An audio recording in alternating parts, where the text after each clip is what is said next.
Até agora nós já aprendemos o que nós já colocamos para a igreja. O que é a IPB, a sua história, a sua forma de governo, teologia, o padrão de culto e vida comunitária. Estudamos também que nem todo presbiteriano, em teoria, ele é reformado e calvinista, em teoria. Nós sabemos que tem alguns presbiterianos que são mais avivados, que fogem um pouco, dão uma escapada do calvinismo, que não podem ser considerados muito reformados também, mas em teoria todo presbiteriano é calvinista e reformado. Mas o contrário não acontece, nem todo reformado é calvinista e nem todo reformado é presbiteriano. Também estudamos o conceito calvinista de Estado, responsabilidade social e economia, colocando que a nossa doutrina, a forma como nós resumimos o nosso conhecimento da palavra de Deus, ele influenciou o conceito de Estado, influenciou a maneira como nós nos relacionamos na sociedade e até mesmo a economia. A aula seguinte, nós falamos sobre os 5 pontos do calvinismo: a depravação total, a eleição incondicional, a expiação ilimitada, a graça irresistível e a perseverança dos santos. Na nossa última aula, foi uma aula essencialmente histórica, onde nós colocamos a implantação do presbiterianismo no Brasil, falando das primeiras tentativas, a Confissão de Fé de Guanabara e as missões americanas. Normalmente nós damos muita atenção, quando nós pensamos em igreja presbiteriana, nós pensamos primeiro nos Estados Unidos, mas hoje nós vamos ver que a igreja presbiteriana ela não aconteceria se não tivesse um movimento lá na Inglaterra. E nós vamos estudar esse movimento que culminou com a Confissão de Fé de Westminster. Eu mostrei para vocês as 3 confissões. Elas foram impressas, essas edições aqui, pela Cultura Cristã, que é uma editora a editora Casa Presbiteriana, a CEP, que é uma editora da Igreja Presbiteriana do Brasil.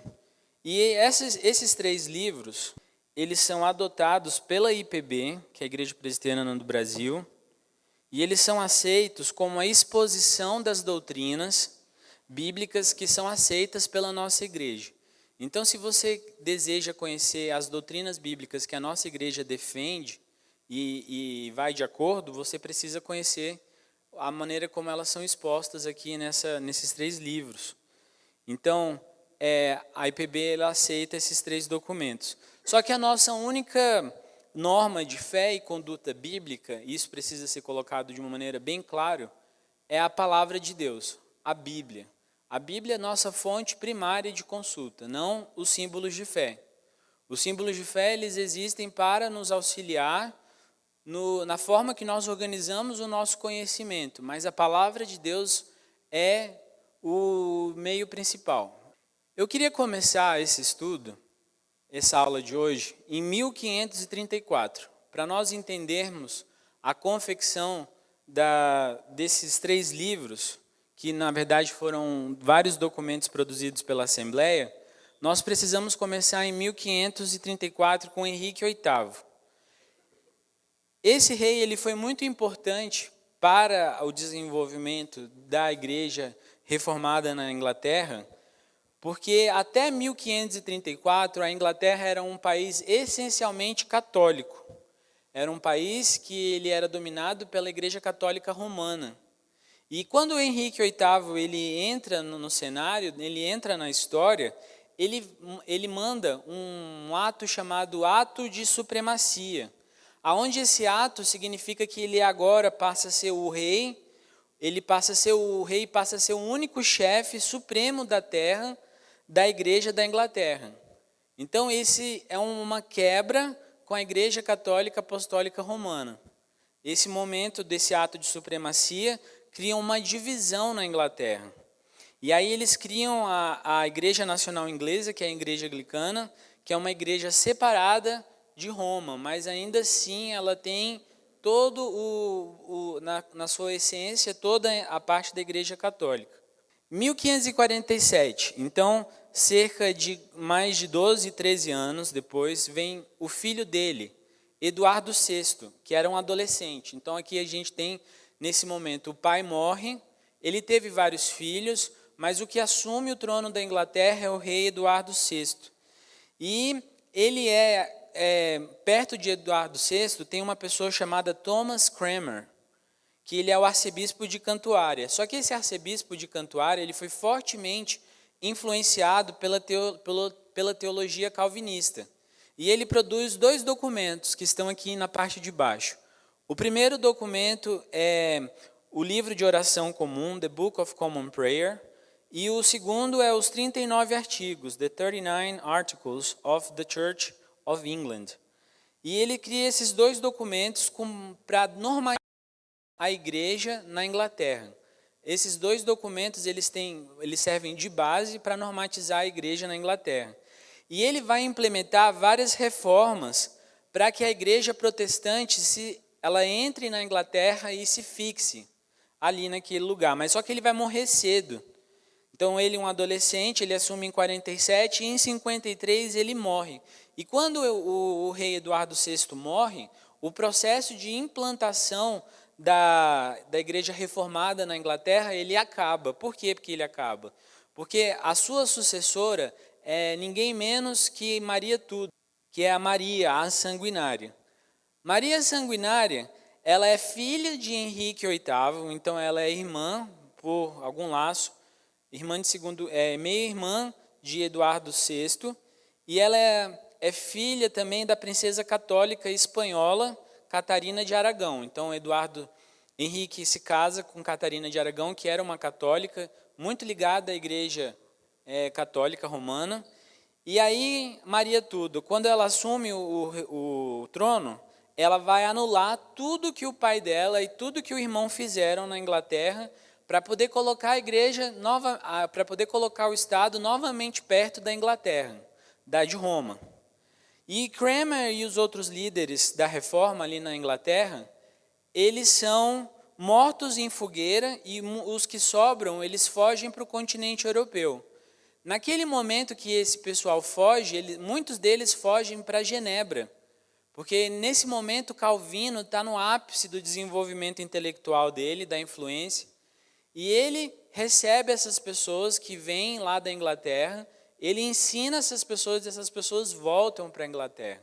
Depois de um tempo elas vão voltar para lá. Mas acontece isso, né? E a Maria Sanguinária ela tem uma forte ação contra a igreja reformada na Inglaterra. Depois dela, em 58, vem a Elizabeth I, que era também meia-irmã da Rainha Maria.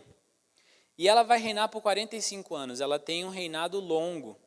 E nesse reinado longo, ela vai restabelecer o ato de supremacia, onde ela se separa da Igreja Católica, ok? Se vocês lembraram alguns slides atrás, ela vai se separar da Igreja Católica e os protestantes eles têm permissão para voltar para a Inglaterra.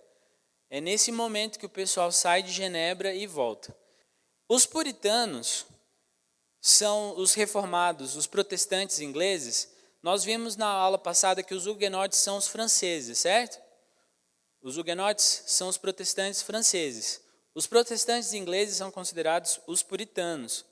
E eles defendiam uma forma de governo, um sistema de doutrina, um culto e uma vida mais pura, ou seja, mais bíblicos. Vai um pouco com a palavra que o pastor Marcelo colocou agora de manhã, de continuidade, de você ter uma vida que ela estende os dias de serviço ao Senhor. Você tem uma vida, eles queriam que a vida cristã ela fosse todos os dias da vida deles, não apenas aos domingos. Eu acho isso algo muito belo e que a nossa igreja deve sim buscar continuar a desenvolver. Às vezes as pessoas criticam os puritanos porque elas fazem uma má interpretação e elas misturam puritano com neopuritano, mas não tem nada a ver uma coisa com a outra. Os puritanos, eles buscavam uma vida simples. Os puritanos buscavam servir ao Senhor todos os dias da vida deles. Não tinha exageros, não tinha gritarias, não tinha excessos.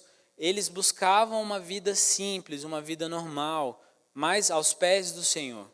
E eles queriam que essa vida cristã, ela afetasse não apenas a igreja, mas eles também defendiam que o sistema de governo fosse influenciado pela palavra de Deus. Eles defendiam que o sistema de doutrinas ele extrapolasse os limites do culto público, mas fosse vivido nas famílias, nos trabalhos. Então eles tinham essa ideia. Existe um livro, e esse livro assim é mais ou menos dessa grossura, que ele tem alguns textos de teólogos puritanos. E eu falo para vocês que é um dos livros mais gostosos de ler, mais interessantes, que você obtém um crescimento na palavra de Deus excepcional. O nome do livro é Teologia Puritana. São artigos de alguns escritores dessa época, como Owen, como Baxter e outras pessoas desse tipo que escrevem nessa linha.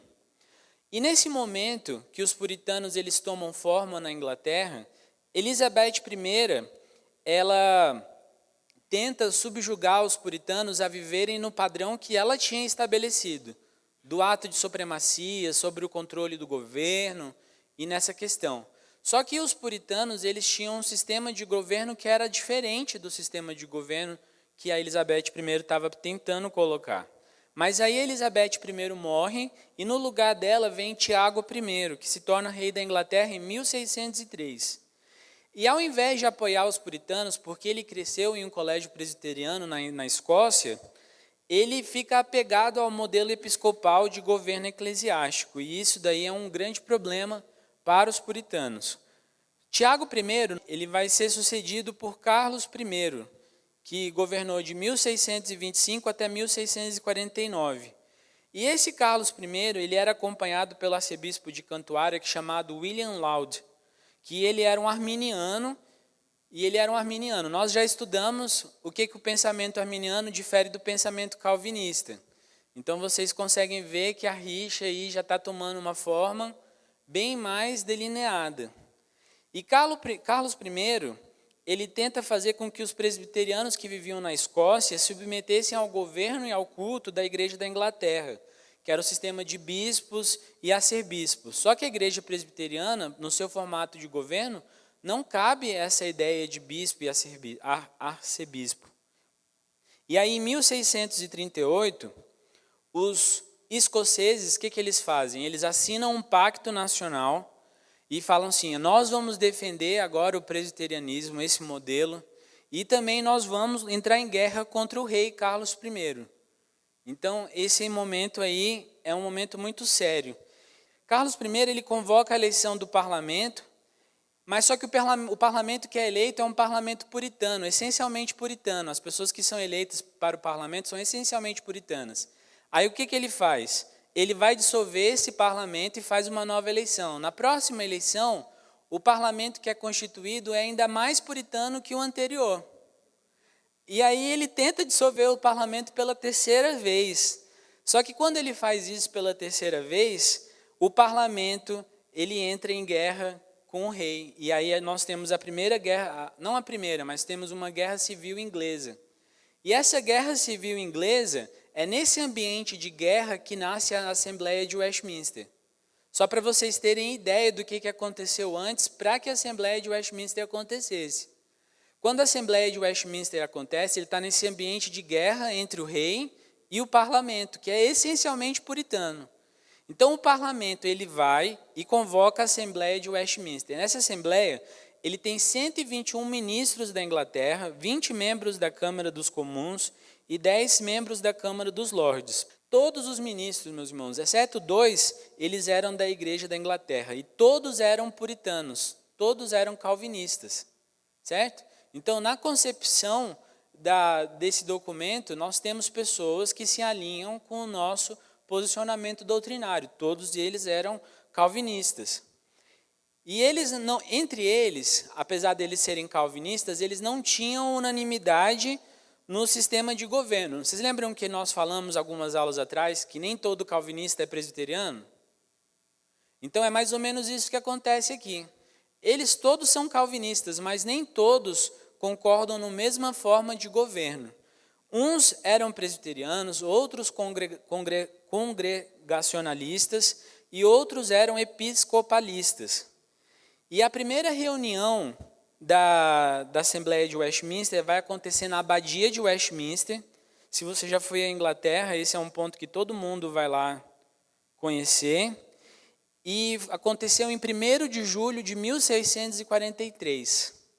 E olhem só, essa assembleia foi tão importante, olha o número de reuniões dessa assembleia, 1.163 reuniões do plenário. Somente do plenário foram todas essas reuniões. Se você já participou de uma reunião de presbitério, meu irmão, você sabe que essas reuniões demoram muito tempo e são bem sérias. Né, Deusdélio? Essas reuniões demoram assim o dia inteiro, às vezes varam a madrugada. Imagina que nós estamos falando aqui de mais de 1.000 reuniões. E nessas reuniões, uma coisa interessante era o prazer que esses irmãos tinham em orar ao Senhor. Eu sempre falo isso com muita alegria, mas às vezes a reunião começava com uma oração e essa oração demorava 2 horas. Você já pensou uma oração, uma única oração de uma única pessoa demorar 2 horas? Eu gostaria de estar presente num momento desse para poder ver, porque ninguém saía do local da reunião. As pessoas não ficavam incomodadas. Eu vou ali tomar uma água, eu vou ali no banheiro. Aí ficava querendo mexer no celular. Ninguém fazia isso. O pessoal ficava ali o tempo inteiro orando ao Senhor, se dedicando em oração para poder discutir a palavra de Deus. Você já viu a importância da oração? Aqui nesse lugar eu acho fenomenal. Porque para discutir a palavra de Deus e para poder fazer um documento que realmente colocasse o que eles pensavam, eles se colocavam em oração por mais de 2 horas. E aí depois da oração ainda tinha uma meditação na palavra e depois voltava a oração de novo. E depois que terminava esse momento, aí que eles iam começar a se dedicar a definir os temas dos artigos que eles iam tratar. Será que nós conseguimos, meus irmãos, orar por esse tempo? Será que tem sido um objetivo no nosso coração? Orar cada dia mais, sem sentir uma vontade louca de fazer outra coisa? Em 2017, eu já falei isso daqui, mas em 2017 eu estive lá em São Paulo, numa cidade chamada Araçariguama. E eles têm um centro lá que se chama Vale da Bênção, que é um local onde tem congresso, que tem vários eventos do tipo. E eles têm uma sala que há mais de 30 anos as pessoas estão orando ininterruptamente. Ela fica aberta de madrugada, você vê salas pequenininhas, onde cabe apenas uma pessoa e marcas no chão, de joelhos, gente. Isso move o povo de Deus. Tem que mover. Nós precisamos orar. E eu acho que isso aqui é a primeira lição que as confissões, que o trabalho da Assembleia de Westminster traz para o povo de Deus, é o esforço deles em orar ao Senhor. De ter uma vida de oração. Sabe? Para orar, você não precisa fazer uma oração bela, com belas palavras. Você não precisa colocar uma entonação X, característica de uma pessoa mais avivada, mas você precisa colocar o seu coração de fato, falar com Deus, colocar diante de Deus o seu coração, e é o que esses homens fazem. Uma atitude simples. De novo, os puritanos são pessoas que me influenciam muito no meu olhar para a palavra de Deus, porque eles buscavam ser simples. Eles não queriam agradar ninguém, não queriam agradar as pessoas que estavam ali naquele auditório, eles queriam agradar a Deus. Por isso eles se colocavam tanto tempo em oração. E aí depois de orar tanto, eles iam ainda para essas 1.000 e tantas reuniões, e fora essas reuniões, tinham comissões e subcomissões que passavam pelo mesmo sistema de decisão. Aqui à minha esquerda é uma pintura que mostra uma dessas reuniões, como acontecia, o pessoal sentado e debatendo os assuntos com uma mesa central. E na figura da direita é o salão onde eles debatiam. Esse salão alto aí é lá na Abadia de Westminster. Depois eles mudaram, cerca de 3 ou 4 meses depois, para uma sala menor. Mas eles ficaram aí todo esse tempo debatendo nesse local. E os escoceses, lembrem-se de novo, estamos em uma situação de guerra civil. E aí os escoceses, o parlamento começa a se enfraquecer, o parlamento começa a perder força. O que o parlamento da Inglaterra faz? Eles vão até os escoceses e pedem ajuda. Mas os escoceses falam assim, eu só vou dar ajuda se você deixar que eu participe da Assembleia de Westminster. e ao mesmo tempo que você faça um pacto para defender a Igreja Presbiteriana da Escócia. Vocês vão fazer isso? Aí o parlamento fala, sim, nós iremos fazer isso. Aí os escoceses oferecem um apoio para a guerra civil e eles mandam para a Inglaterra 4 pastores e 2 presbíteros. E quando esses homens eles chegam até a Inglaterra, acontece uma coisa nova. Porque até então a Assembleia de Westminster ela existia somente para revisar o texto dos 39 artigos e do livro comum de oração. Esse foi o objetivo inicial da Assembleia de Westminster, revisar esses 2 documentos. E quando os escoceses chegam, os presbiterianos chegam, eles falam assim, vamos começar a fazer esse documento do zero. E aí eles começam a fazer a confissão de fé de Westminster a partir desse momento. Então eles não chegaram já com aquele desejo de vamos fazer a confissão, vamos renovar. O início era bem mais simples, era simplesmente o desejo de fazer a confissão, fazer a revisão dos 39 artigos e do livro comum de oração. Então o padrão presbiteriano, que é o que existe hoje, o padrão que nós seguimos como igreja, ele foi estabelecido lá na Assembleia de Westminster. É interessante que John Knox ele é anterior a esse momento. E todos os documentos que são feitos na Assembleia de Westminster, eles substituem os documentos que são feitos por Knox. E os escoceses fizeram isso de bom grado. Knox ele foi muito importante na história da Escócia. John Knox foi muito importante. Ele fez alguns documentos de confissão que estabeleceram limites para a sociedade. O regime presbiteriano de governo, ele foi estabelecido ali com muita ajuda de John Knox. Mas quando os símbolos de fé eles são estabelecidos, eles passam a valer também para a Escócia.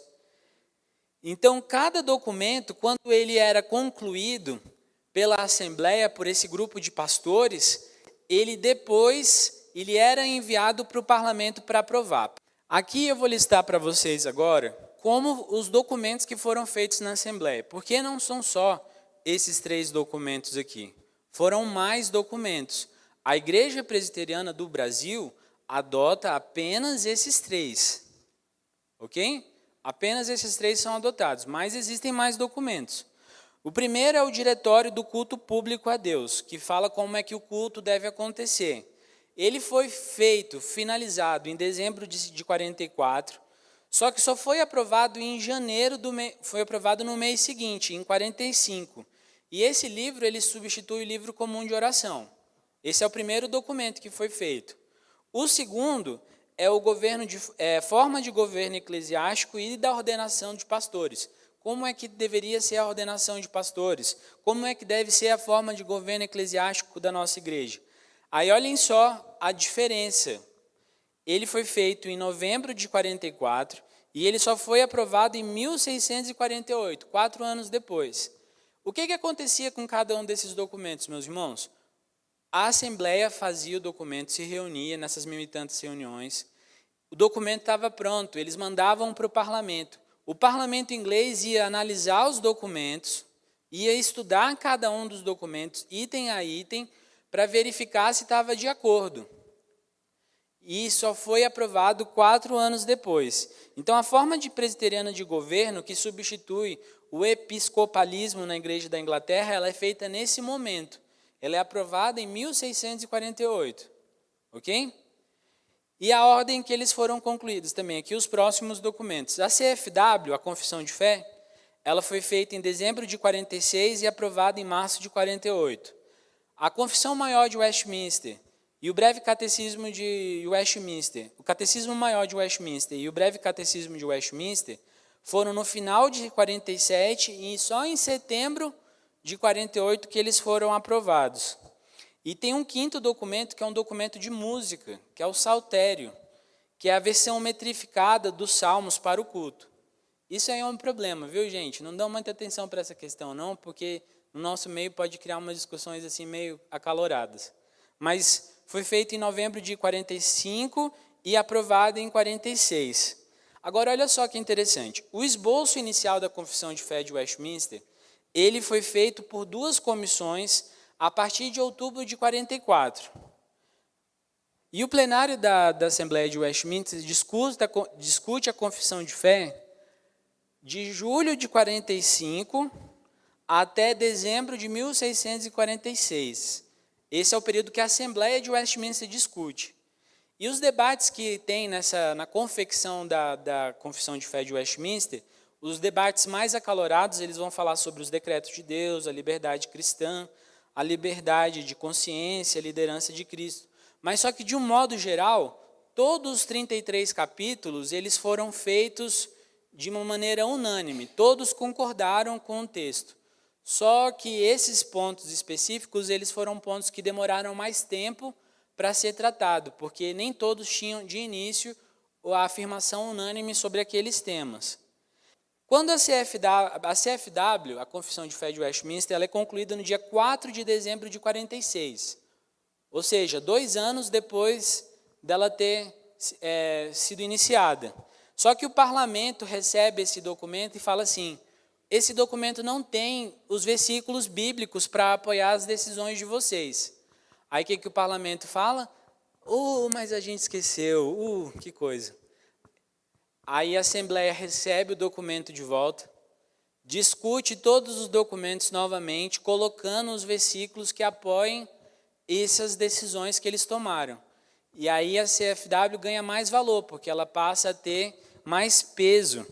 E aí o documento ele é finalizado em 47, alguns meses depois, e o parlamento aprova o documento só em 48. Olha o título do primeiro, a CFW, o título original dela é esse daqui, ó, Artigos de Religião Cristã, aprovados e sancionados por ambas as casas do parlamento, segundo o Conselho da Assembleia de Teólogos, ora reunida em Westminster, por autoridade do parlamento. Você já imaginou você chegar numa biblioteca ou numa livraria e falar assim, ó, eu quero os artigos da religião cristã, aprovados e sancionados em ambas as casas do parlamento?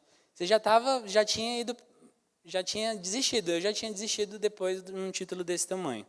Eu vou abrir para vocês um dos capítulos e eu vou ler como eles fizeram, ok?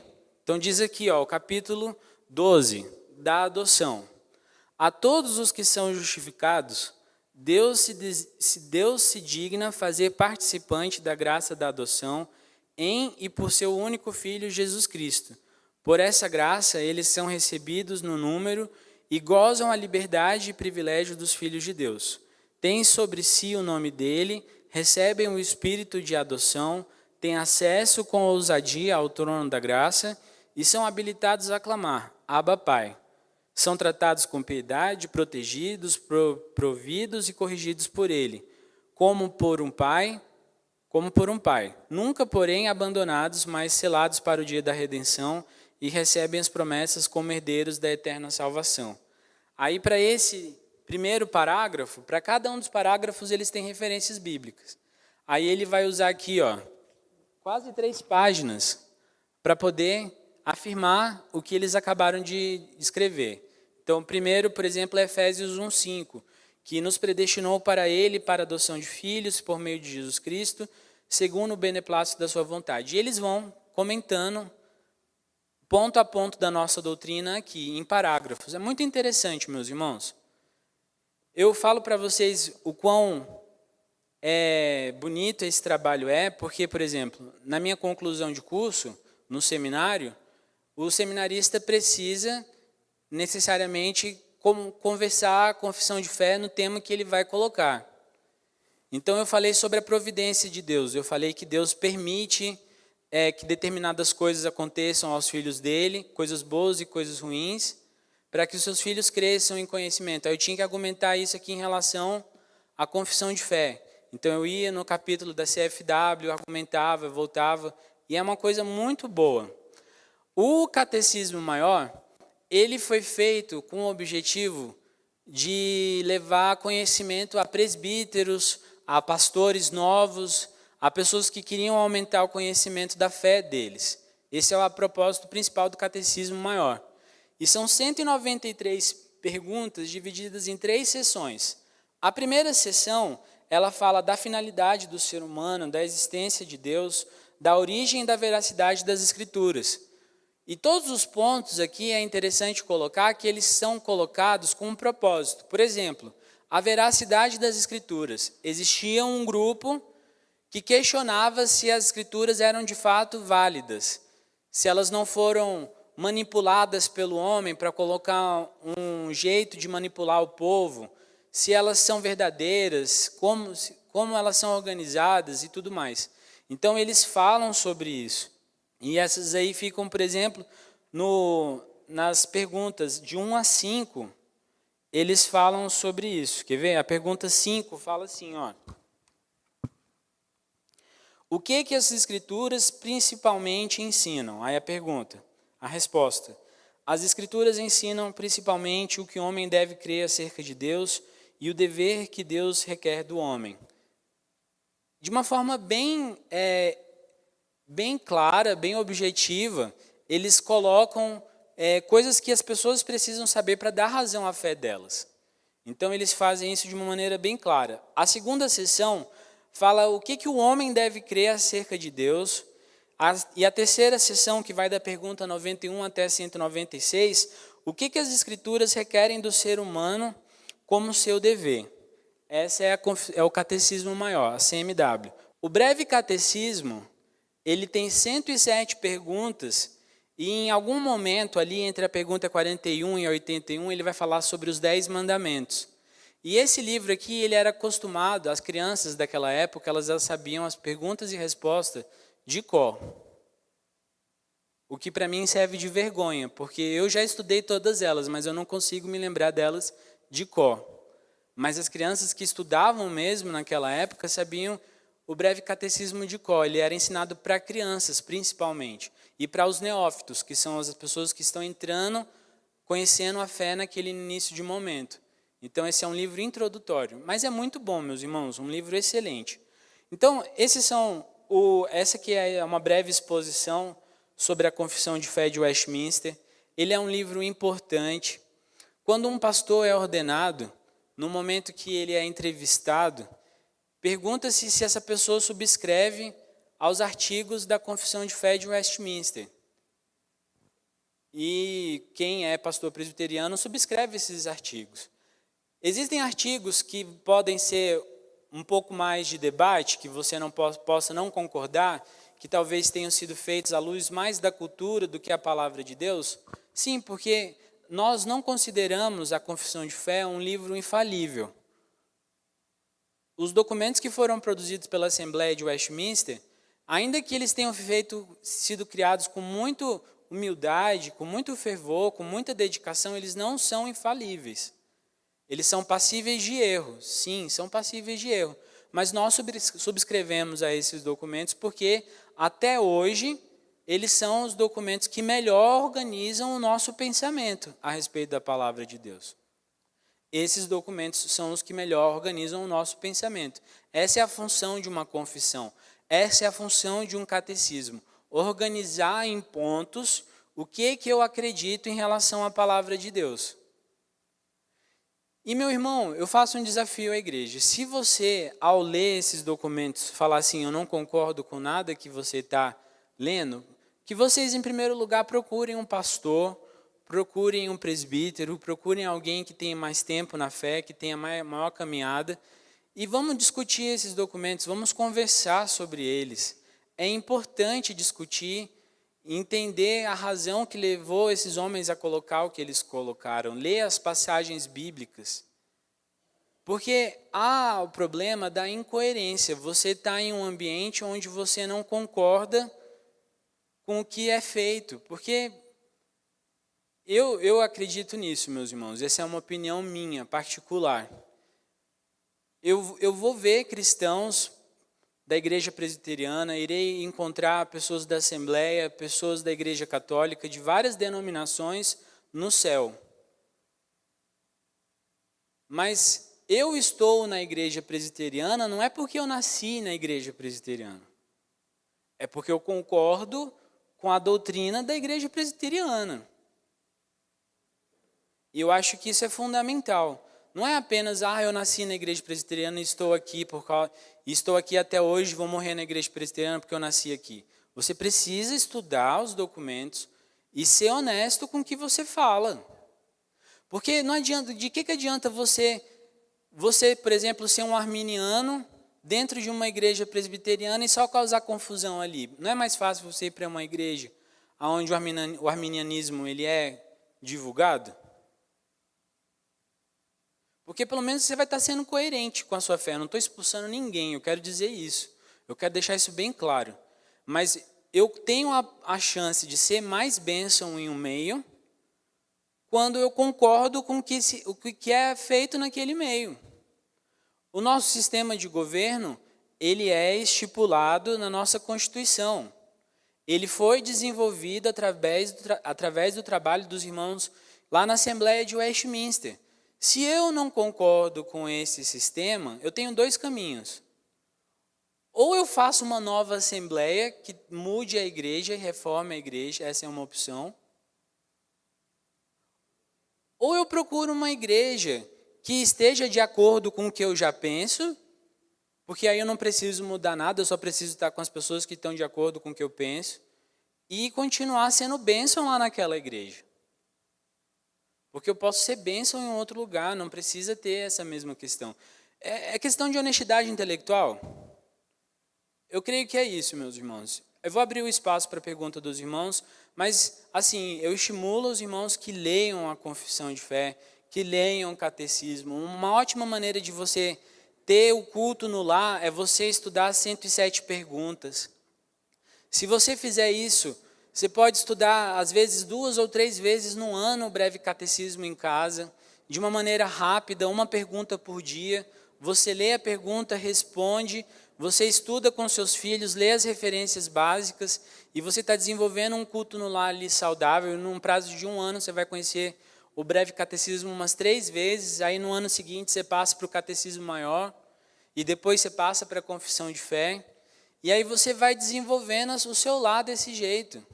Mas leiam, é impossível, é muito triste ver irmãos presbiterianos que não conhecem a sua fé, que não conhecem o que acreditam. Se você perguntar, eu não sei, nunca estudei. Meu irmão, se você tem mais de 1 ano dentro da igreja presbiteriana, você tem a obrigação de conhecer, porque faz parte de quem você é. É a sua identidade. Só um segundo, Ana Reise. É interessante você pensar o seguinte, quando eu era criança, eu cresci, eu gosto muito do livro de Hebreus porque fala sobre identidade, tem um dos capítulos que fala bem sobre isso. Mas quando eu cresci, ao passo que eu ia crescendo, o meu desejo era conhecer a história dos meus antepassados. Eu sei que o meu avô, por parte de mãe, foi um jagunço, que a minha avó era escrava, que ele raptou a minha avó da fazenda e trouxe ela para Brasília. Aí eu fico imaginando aquela história na minha cabeça, com 13 anos, meu avô com 17, trazendo a minha avó. Faz parte da minha história, gente. E aquilo desenvolve o meu caráter, saber que talvez o meu avô amou tanto a minha avó que trouxe ela para Brasília, livrou ela da escravidão, me fala que meu avô era um homem forte e eu preciso ser uma pessoa forte igual ao meu avô. Então, se eu leio a palavra de Deus, eu leio a palavra de Deus para descobrir qual é a minha identidade. Então, todo cristão presbiteriano, ele precisa conhecer a palavra de Deus, que é a nossa regra única de fé e prática.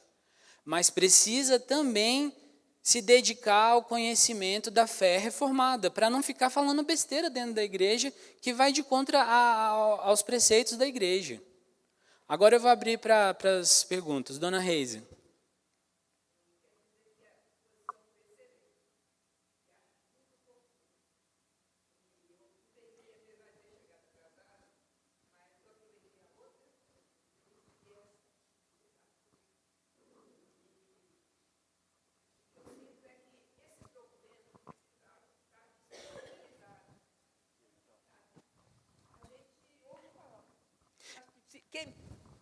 Quem falava muito sobre o catecismo maior era o pastor Eudaldo, mas nós nunca tivemos ele disponível. Tá? Eu me batizei numa igreja batista e fui recebido pela igreja presbiteriana há uns 30 anos atrás. E ouço falar em catecismo maior, menor, e da importância deles. Eu tenho, inclusive, o estudo o documento de Westminster, mas a gente estuda pouco. Isso não é uma coisa assim, a gente lê, a gente estuda a palavra de Deus na escola dominical, mas sistematizados por esse catecismo, a gente não tem. Entendeu? Por isso, e outra coisa também, acho que faltou a essa apresentação, o senhor me perdoe, uma caneta de raio laser ali, para o senhor seguir ali, para todo mundo ver. Então, vez, o senhor fica defasado com a apresentação. Tudo bem. É isso que eu quero falar. Aceito muito obrigada. Aceito, Puxão. Muito obrigada pela apresentação. De nada, dona Reise. Dona Reise, esses documentos, hoje em dia, estão disponíveis na internet de maneira gratuita. Se a senhora digitar lá Confissão de Fé de Westminster e colocar do lado monergismo, por exemplo, tem todo o documento do início até o final, de graça. Se vocês desejam... Eles também vendem. Se você pedir para eles, eles trazem. Também, eu sou do tipo de pessoa que... Eu tenho livros físicos, vocês estão vendo, mas esses são os livros que eu consulto semanalmente. Eu não compro um livro se eu não tiver que checar ele 2 ou 3 vezes. Se eu não for usar livros como referência. Eu tenho poucos livros em casa. Eu busco não ter livros assim pequenos. Eu tenho livros digitais. As confissões, elas estão na Amazon por um preço muito em conta. Às vezes é R$2, R$3. E a senhora consegue fazer anotações digitais. Eu sei que é um pouco avançado, mas é muito legal, gente. O livro digital é uma bênção na vida do ser humano, viu? Manuel.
Sim, isso foi colocado aqui. Eu creio que eu coloquei isso aqui para os irmãos. Eu falei que precisa procurar um pastor, procurar um presbítero, alguém de tempo maior para estudar e discutir.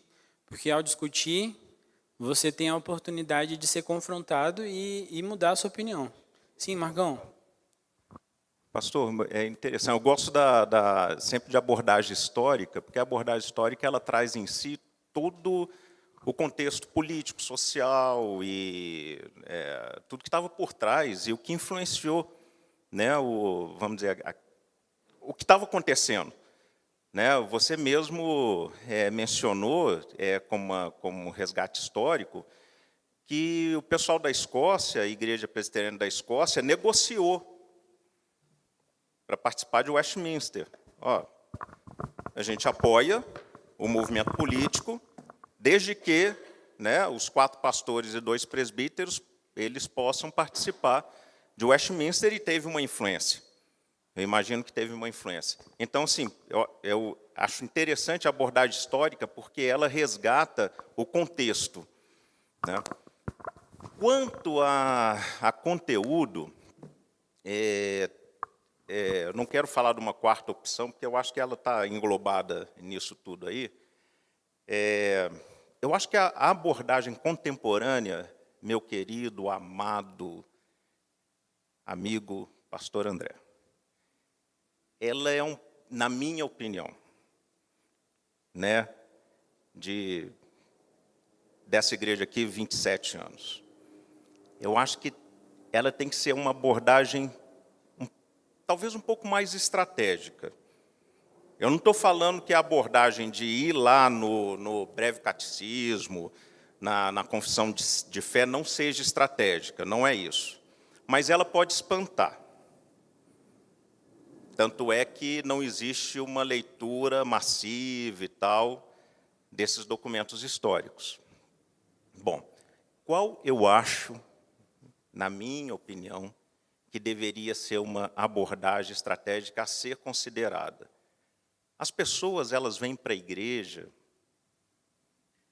por um agir do Espírito Santo na vida delas, e normalmente, né, eu diria que talvez mais de 99% dos casos, está relacionado a um anseio, está relacionado a uma pergunta, a uma questão, pode ser a um problema, né, está relacionado a uma tristeza, ou a uma perda, né, ou a uma gratidão, né. Elas vêm por isso, elas não vêm por conta do catecismo. Elas vêm por isso, elas vêm por uma questão de necessidade humana e espiritual. Um preenchimento que ainda não foi dado à vida dela. O Espírito Santo leva as pessoas. Quando eu cheguei na igreja presbiteriana de Viçosa, com Elbin, lá em César, cara, para mim, eu estava me lixando se aquilo era uma igreja presbiteriana. Eu nem sabia que existia igreja presbiteriana, né? Mas eu cheguei lá por um anseio, Então, assim, qual a estratégia que eu acho que poderia ser considerada, meu querido pastor André, né? A pessoa chegou por um anseio. Os pastores, presbíteros e a comunidade de servos abordam aquela pessoa pelo anseio, por aquilo que ela está buscando, por aquilo que ela está precisando, né? O primeiro ponto é a palavra de Deus que vai responder isso, né? Sem dúvida é a palavra de Deus. Eu acho que num segundo ou terceiro momento, né, essa pessoa ela pode ser levada também a falar, olha só que interessante, irmãos também tiveram anseios tão fortes lá em 1600 e pouco, que eles foram respondendo algumas das perguntas que estão passando no seu coração, meu querido, minha querida. Olha só que interessante. Claro, era um outro contexto e tal, mas como eram muitos, não teve uma vertente assim que alçou mais atenção. Porque quando tem muita gente, você tem que fazer uma média que seja aceita por todo mundo, né? Então, olha só que interessante. Olha só uma pergunta que um coração naquela época procurava. Puxa, como é que Deus ele requer ou ele exige de nós, né, a estarmos na presença dele durante... Olha só que interessante. Aí vai lá. Eu acho que é um terceiro caminho. Eu acho que a abordagem principal, mais estratégica, mais espiritual e primeira, é o anseio daquele coração, como foi o meu quando fui para Viçosa e caí, graças a Deus, dentro de uma igreja presbiteriana, porque, assim, aí eu não quero ofender as outras denominações que eventualmente estejam aqui presentes. Eu venho de um lar católico, toda a minha família é católica, né? E a minha fé ela se consolidou dentro de uma igreja presbiteriana quando eu estava longe da minha família, né? Mas olhando assim com sinceridade, de coração, o governo da igreja presbiteriana ele é muito democrático, é muito interessante, sabe? E ele dá margem, tanto é que nós não somos congregacionalistas, né? Ele dá margem que, no âmbito de um conselho e de uma assembleia que é soberana, aquelas questões elas sejam definidas. É muito democrático, né? Ponto. Então, calma aí, só um segundo, deixa eu responder essa pergunta então, que é essa colocação. Meus irmãos, o que eu coloco que a confissão, como a confissão deve ser aplicada na vida da igreja, eu não apoio que ela seja aplicada no primeiro momento que uma visitante entre. Eu creio que isso é para o aperfeiçoamento da vida do cristão. O cristão chega na igreja, ele entra em contato com a palavra, é recebido, os irmãos acolhem aquele irmão que chegou novo, há todo um amor, uma dedicação, um prazo de espera, paciência. Você vai lidar com as falhas da pessoa diante da palavra de Deus, de uma maneira bíblica, noutética, não vejo nenhum. Eu creio que essa é a abordagem. Uma vez que você está dentro da igreja, para você assumir funções dentro da igreja, para você participar da vida da igreja como um membro, muda o paradigma para a pessoa. Porque, por exemplo, aqui um dos capítulos que fala é do livre-arbítrio. Outras denominações falam que o homem tem livre-arbítrio, que não tem, e elas não têm um posicionamento dedicado a esse estudo. E uma coisa que me faz diferente como denominação da outra é como eu vejo essa questão do livre-arbítrio. Porque a maneira como eu sistematizo a minha fé é a maneira como eu vivo. É a maneira como eu vivo. Existe um problema muito sério dentro das igrejas, que é o problema do academicismo. Porque é um grupo de pessoas que se torna extremamente acadêmica, mas não vive o que fala. Esse é um dos tipos de pessoas que eu considero o pior tipo de pessoa dentro da igreja. Não adianta você saber a confissão de fé do início até o final, se você é um vaso vazio e cheio de fungo por dentro. Se no domingo você está aqui, mas horas depois você já está numa festa, já está bebendo a louca, já está ali consumindo os prazeres do mundo, vivendo como mais um do mundo, não adianta. Então, se você seja coerente com o que você fala, é isso que busca a confissão de fé, eu acho que ela tem esse princípio. Eles, os puritanos, você vê que eles não fazem aqui 900 capítulos, eles só fazem 33. E eles são concisos, muito concisos. Se eu tirar as referências bíblicas, a confissão de fé fica pequenininha. Porque era para ser um livro curto, que as pessoas pudessem ler e pensar de uma maneira muito clara e objetiva o que elas tinham que ser na vida delas. É por isso que eu coloquei para vocês que quem faz a confissão de fé, os documentos, são puritanos, pessoas que buscam o simples. No sentido mais minimalista da coisa, o mínimo que eu preciso saber para poder exercer minha fé de uma maneira justa, coesa e tranquila dentro da igreja. Nós vivemos em uma cultura hoje que é uma cultura globalizada, rápida, de pensamento direto, que tem preguiça a ler, que tem preguiça a discutir pontos. Mas eu acho que esse documento continua sendo válido hoje porque ele é um documento pequeno no que ele pretende a ser. Ele é um documento rápido e conciso. Eu acho que a validade dele para a igreja é nesse sentido. Você pegar pessoas que são membros da igreja presbiteriana e falar, você é membro da igreja presbiteriana por isso, por isso, por isso, por isso. É isso que te distingue. E essa distinção, meus irmãos, não é para nos colocar separado como melhores pessoas, ou para ficar isolado como os Amish ficam, nem nada do tipo. Essa distinção é para nós tentarmos sermos puros, de volta à palavra. É uma tentativa da igreja de não ser a igreja mais atrativa, a igreja que tem mais membros. Mas a igreja presbiteriana, no seu cerne, ela tem o objetivo de ser a igreja mais pura possível. Eu acho que é isso que me atrai na igreja presbiteriana. É isso que me faz amar essa igreja. Porque ela quer ser uma igreja que não está baseada na figura de um homem. Às vezes eu passo ali em Taguatinga, nessas cidades satélites, e eu vejo aquelas igrejas, e aí tem a foto de um homem e uma mulher, os líderes da igreja, como se a igreja fosse deles. Porque o pensamento doutrinário daquela igreja é o que eles pensam. E na igreja presbiteriana não tem disso, porque não é o que o André pensa, não é o que o pastor Marcelo pensa, não é o que os presbíteros pensam, é o que Deus quer para o povo dele. É o mais puro possível, é o mais resumido possível.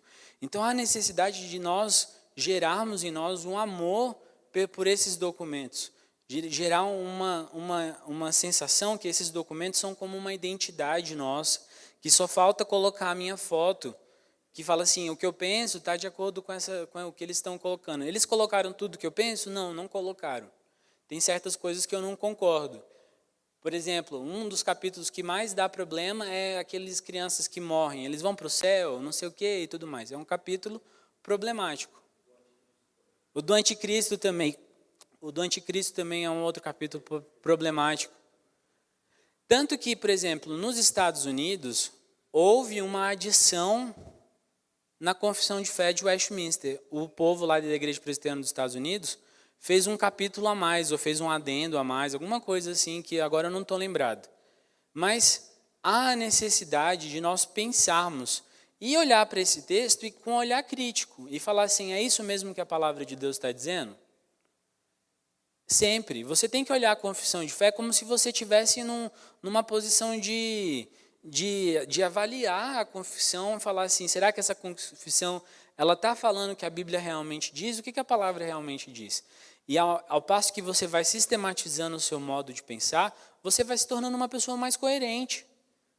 O que falta nas nossas igrejas é a tal da coerência. É um grupo que anda unido sobre o mesmo Deus. Porque se, por exemplo, você já pensou numa casa onde o homem vão comprar um carro, aí o homem quer o carro vermelho, a mulher quer o carro rosa e a criança quer o carro verde? Essa família, se eles não têm uma busca de pensamento comum, se eles não têm mesmas metas, essa família não vai para frente.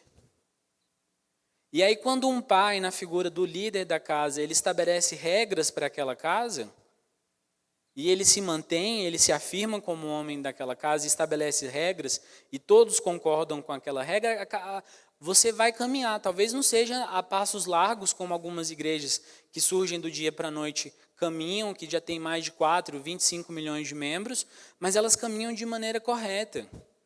E aí eu penso com vocês, é melhor caminhar da maneira correta ou é melhor caminhar para ter mais sucesso possível? Da maneira correta. A confissão, ela restringe muito os nossos passos? Restringe, mas nós precisamos ser restringidos em algumas formas de nós pensar, do nosso pensamento. É a palavra de Deus restringe o nosso pensamento. Há necessidade da gente ir para esse lado também. Sim, Sônia? A escola dominical é para isso. A gente precisa, sim. A Reisa, bem, o Marco tem 27 anos, eu tenho 21, e a Reisa é fundadora aqui. Nós nunca, não, eu estou falando de igreja, assim, e nunca tivemos isso aqui na igreja. E a gente precisa disso, sim. Eu acho também que a nossa regra é a Bíblia, a gente tem que ficar com ela a vida toda, mas a gente precisa aprender isso, sim. A igreja precisa, sim, ter uma sala uma vez por ano, não sei como que vocês vão fazer, mas isso é necessário. A mesma necessidade que eu vejo que a Reisa tem aqui esse tempo todo na igreja, eu também tenho.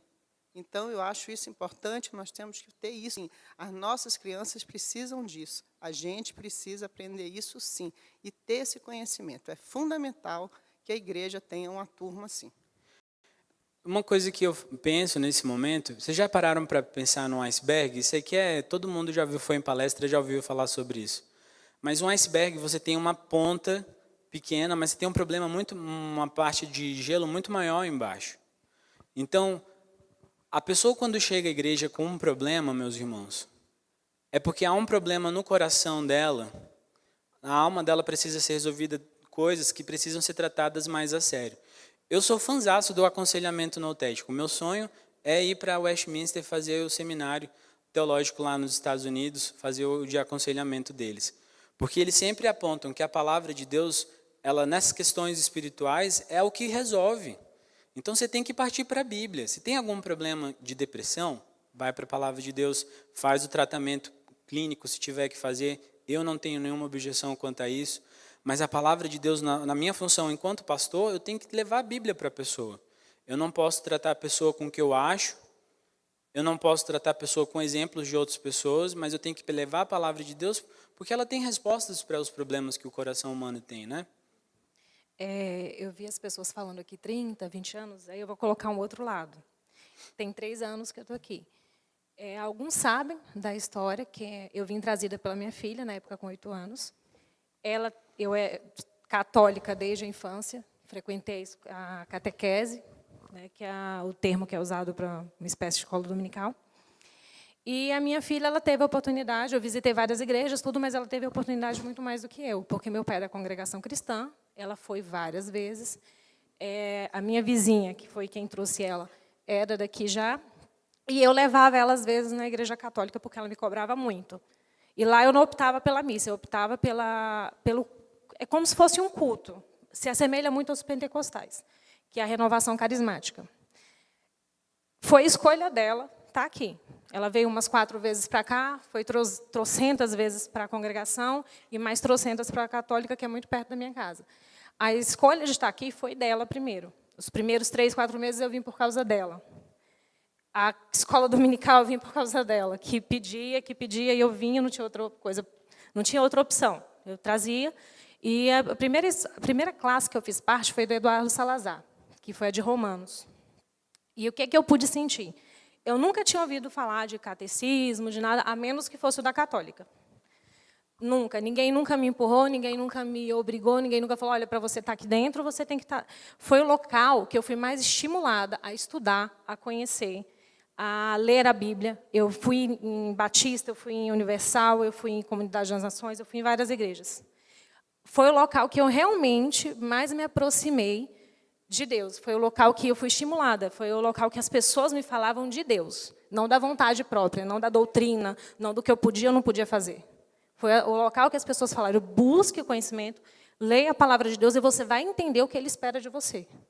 Hoje, de uns 6 meses para cá, através do pastor André até mais, que eu venho sendo estimulada a conhecer mais da presbiteriana. E aí é onde eu concordo, eu acho perfeitamente cabível as palavras dele. Sim, as pessoas procuram aqui primeiro, às vezes com dores, com depressão, sei lá, tentando sanar o que está dentro de si. Depois desse ponto, até para continuar, para saber o que está falando, ela tem que buscar além, ela tem que ir além, ela tem que entender o que ela é. E hoje eu tenho conseguido, aos poucos, estudando aquela dúvida entre livre-arbítrio, em predestinação, aquelas... Porque como é que você vai falar? Eu sou presbiteriana e não sei. Eu não sei me posicionar, não sei o que é, não sei em que eu acredito. Então, eu acho perfeitamente pertinente o que você fez aqui hoje e fez em outros, embora algumas colocações assustem um pouco quem é iniciante, que você tenha que ler, mas você, pelo menos, estimula. Você confronta a pessoa e você faz a pessoa buscar. Então, faz toda a diferença. Então, como alguém novato aqui, como alguém que não conhece, acho que 1/3 do que quem está aqui há 30 anos, eu vim para cá através da minha filha, mas eu fui estimulada por cada um que aqui se aproximou de mim a conhecer a Bíblia, não catecismo, não outra coisa. Nada me foi imposto. A única coisa que me foi, entre aspas, imposto é conheça para que você realmente conheça o que Deus espera de você. Sabe uma coisa que me influenciou muito o estudo da doutrina? Foi no casamento. O tio da Adriana é pastor presbiteriano, o nome dele é Fausto Brasil. E ele falou para mim sobre a soberania de Deus, e ele estudou muito comigo essa questão. E ele fala que o casamento é um compromisso tríplice, é eu, a Trindade e a minha esposa. E que eu estou num casamento não para mim, para ter o meu benefício, me beneficiar da minha esposa, nem para beneficiar ela, como é uma tradição comum se falar sobre isso. Mas que o meu casamento, primeiro de tudo, é um compromisso que eu tenho com Deus.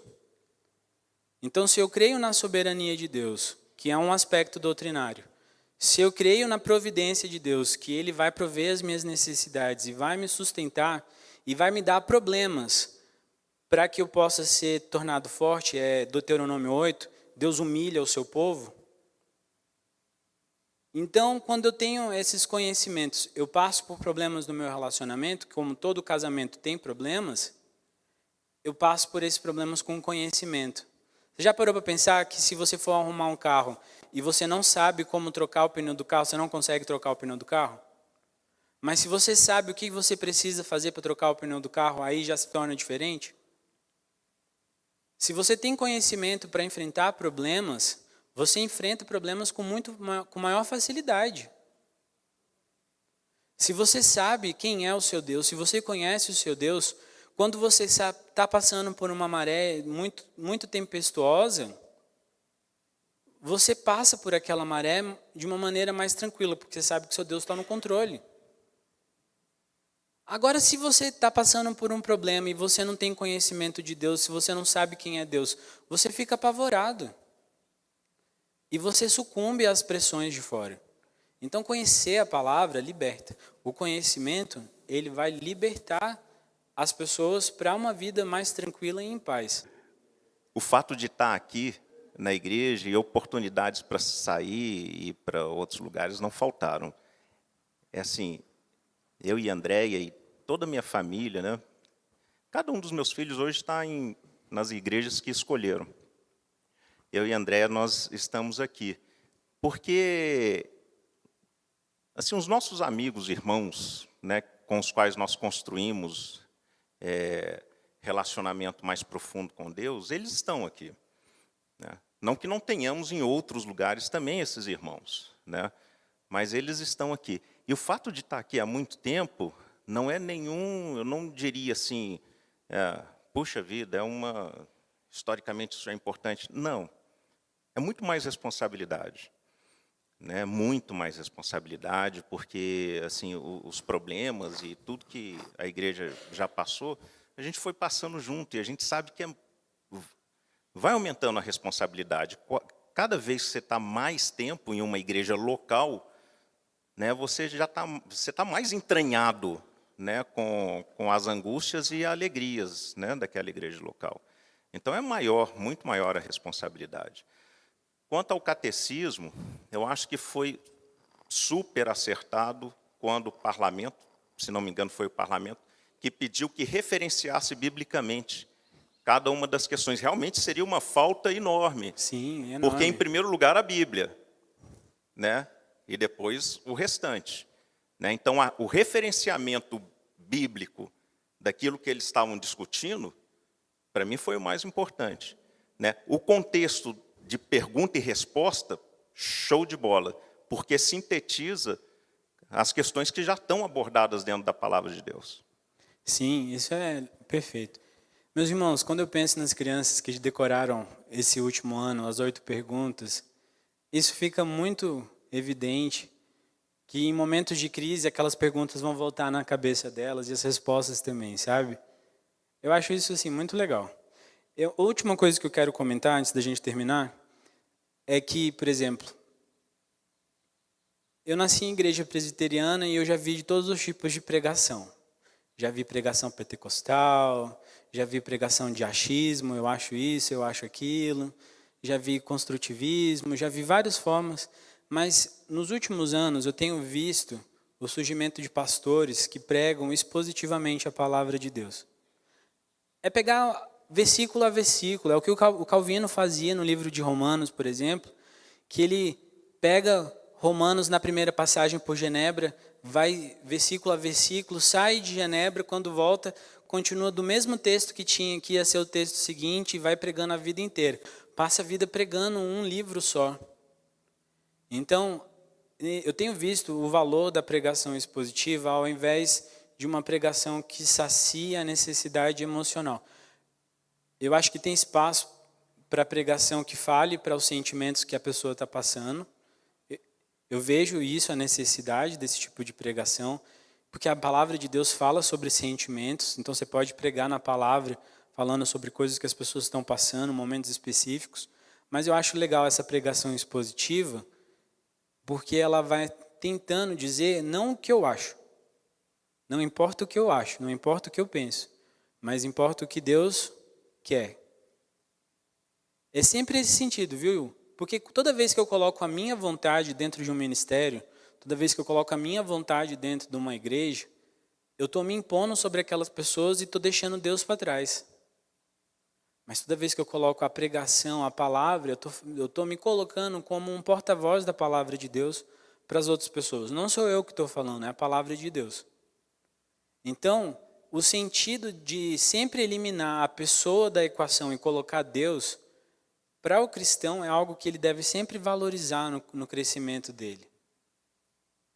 Eu acho que isso traz um crescimento à igreja muito positivo, leva a igreja para um novo patamar. Porque tudo o que eu faço dentro de uma igreja, tudo o que vocês fazem dentro dessa igreja, não é para que outras pessoas reconheçam vocês, não é para que vocês sejam reconhecidos, é para que o nome de Deus seja glorificado, entendeu? Eu fico pensando que Calvino nem imaginava que o trabalho dele teria o alcance que teve. Eu não imagino que ele tivesse essa concepção, que hoje, mais de 400 anos, ele seria lembrado. Mas eu tenho a clara convicção que o que ele fazia para que Deus fosse louvado. E isso deve ser o objetivo de nosso objetivo. Eu tenho a clara convicção também que os puritanos na Assembleia de Westminster, eles não, tanto que os nomes dessas pessoas nem aparecem nos documentos, porque não importa saber quem eles eram. Você já parou para pensar nisso? Não importa. Eles não querem ter um site pessoal, eles não querem ter um ministério com o nome deles. Você já parou para pensar que os grandes avivalistas do dia de hoje, os grandes nomes, eles têm ministérios que não têm o nome deles? Grace to You, Ligonier, tem os ministérios que todos que têm crescido nos dias atuais, são ministérios que não levam o nome das pessoas, mas são conhecidos por aquelas pessoas que trabalham. Então, eu acho que o desafio, assim, alguns aqui foram apontados para a liderança nesse ano. O desafio é sempre você se eliminar da equação e colocar Deus no ponto focal de toda a atenção. Quando nós fazemos isso, a igreja cresce. Quando nós fazemos isso, o Senhor é louvado. Porque não é o ministério infantil de tal pessoa, não é o louvor de tal pessoa, não é o coral de tal pessoa, não é o conselho de tais pessoas, não é a igreja de um pastor, mas é a igreja de Deus, é o ministério de Deus, sendo desenvolvido com as crianças, com os jovens, com os velhos. E eu creio que isso é um princípio que é extraído dessa produção da confissão, que nós temos que levar para as nossas vidas diárias. Amém? Desculpem qualquer palavra mais forte, viu? Mas a palavra de Deus confronta, não fui eu não. Vamos lá. Vamos orar. Querido Deus, obrigado, Pai, pelo dia de hoje. Obrigado, Pai, porque o Senhor tem sido bom conosco, nos dá a oportunidade de viver mais um ano na Tua presença. Te agradecemos, Pai, porque o Senhor tem cuidado de nós a cada dia. O Senhor tem livrado o Teu povo do mal, de circunstâncias perigosas. Mas o Senhor também, Pai, tem usado dessas circunstâncias para que o Seu povo possa crescer. Nós passamos, Pai, por anos de domínio, de ideologias contrárias à Tua palavra. Temos a oportunidade de ver um governo, Pai, que está buscando o Senhor. Um líder, Pai, que se diz um servo Teu. Que o Senhor o abençoe, Pai. Que o Senhor possibilite a nossa nação ver dias melhores. Não apenas de prosperidade financeira, não apenas de crescimento de popularidade, de mais oportunidades para as outras classes menos desfavorecidas, mas que possamos ver, Pai, um período onde pessoas possam conhecer a Cristo.